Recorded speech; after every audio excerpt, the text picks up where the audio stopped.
10 বছর আগে বিদ্যুৎ সংযোগের জন্য টাকা জমা দিয়েছিলেন সাভারের 6 পরিবার। এরপর পল্লী বিদ্যুৎ কর্তৃপক্ষ এসে বিদ্যুতের সংযোগ দেওয়ার চেষ্টা করলেও প্রভাবশালীদের বাধার মুখে সংযোগ দিতে ব্যর্থ হয়। এতে ভোগান্তিতে পড়েছে সাভারের বনগাঁও ইউনিয়নের কোটাপাড়া মহল্লার 6 পরিবার। ভুক্তভোগী আম্বিয়া খাতুন বলেন, 2010 সালে এখানে বাড়ি করেছে। এরপর আমরা বিদ্যুতের খুঁটির জন্য আবেদন করলে খুঁটি বসানো হয়। পরে চেয়ারম্যানের লোকজন এসে বাধা দিলে আর সংযোগ দেয়নি পল্লী বিদ্যুৎ। আমরা তো 10 তলা থেকে বাড়ি করছি, তারপর আমরা বিদ্যুৎ পাই না। বিদ্যুতের খুঁড়ি জন্য আবেদন করছি, আবেদন করার পরে খুঁড়ি বসাইছি।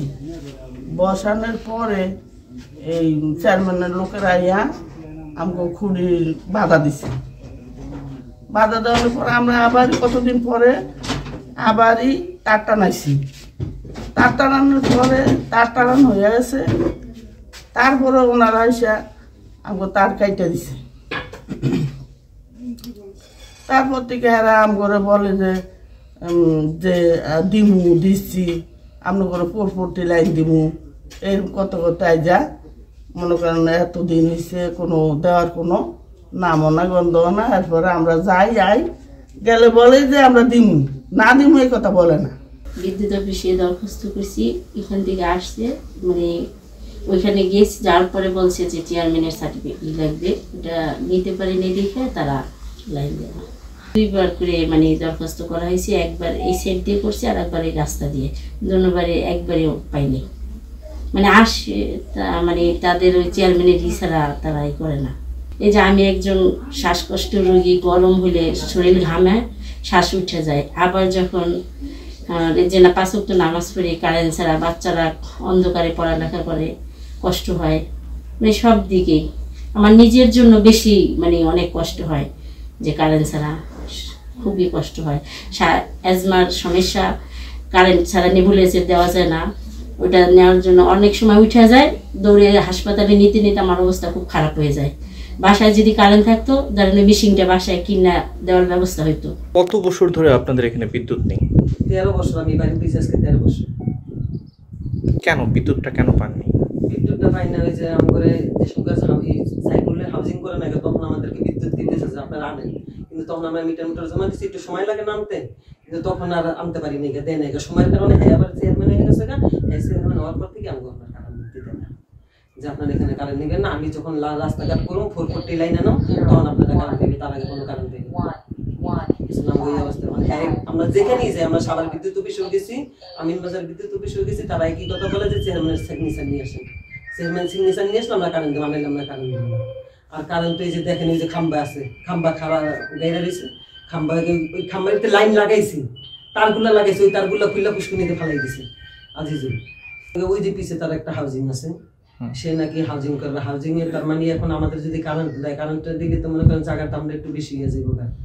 হ্যাঁ, মূল উদ্দেশ্য এটাই যে আমি যদি কারেন্ট করে না দিই, তাহলে তো মনে করেন হ্যাঁ আপনি সেই বাড়ি করে যেমন যাই, এখন আমরা বাড়ি থেকে ভাড়া থাকি, বাড়ির ভিতরে ছিলাম 7-8 বছর ছিলাম কারেন্ট ছাড়া। এখন মেয়ে ছেলে বড় হয়ে গেছে, আমাদের কারেন্ট ছাড়া থাকা যায় না, পড়ালেখা করাতে পারে না। তখন মনে করেন যে 7 বছর 5 বছরের বাড়ি থেকে বের হয়ে গেছি। মনে করছে এরকম না থাকলে তো আমরা বাড়ি দখলই করতে পারবো, বুঝেন নাকি?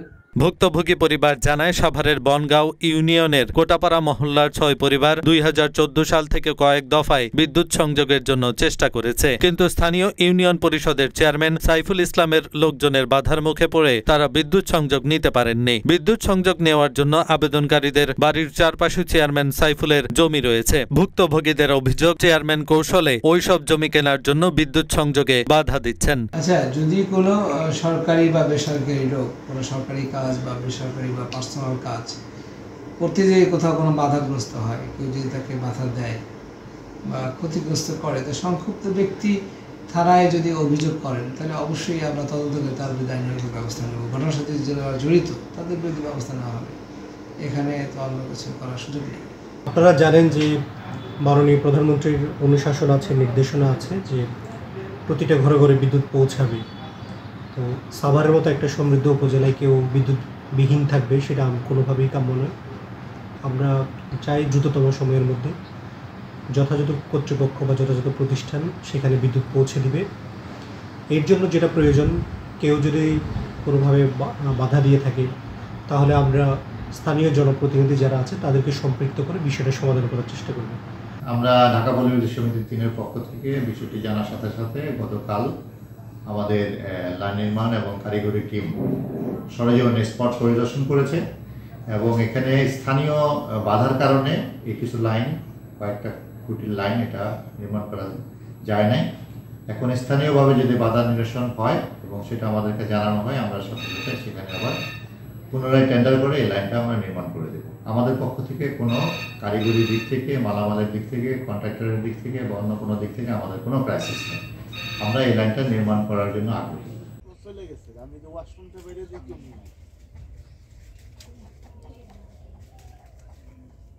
এহসানুল হক, ঢাকা পোস্ট।